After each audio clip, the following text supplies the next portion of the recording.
process. It goes far beyond just simply fixing up an old fish boat. This story that's well documented already that sort of came with the boat is as important as the work itself. My name's Dave Sharp. I'm working as the full-time shipwright here at Richmond Boat Builders. I've been doing boat building, boat restoration work for roughly 22 years. The Crystal S had been out of the water for roughly 9 years when we first started looking at it. We're using a bit of a blend between some of the really traditional Japanese techniques and the more Western style of building, and that's kind of one of the really interesting parts about this boat. So a typical day in the boat shop these days, I'm currently working on the decks. So we have the cockpit deck and then the main deck. So we're caulking the decks with cotton, and then we're going to be filling the seams. So that's one of the last things that is happening above the waterline. So we've ended up having to replace almost the entire rear half of the vessel.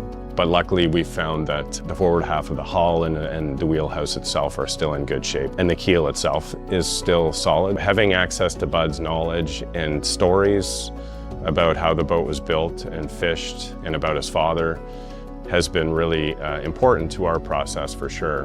And it's been a pleasure for me working alongside Bud. He comes for a visit every now and then, and he's always available if I have a question for him or if I need a bolt. So it's been a special part of the process for me, not just fixing the boat, but learning about the cultural part of the boat and its importance to the community and especially Bud's family. Through his knowledge and through the sort of deconstruction or reconstruction process, we've uncovered some sort of very particular traditional Japanese techniques. A couple of examples are this method of fastening bulkhead planks together. So it's called an umeki plug.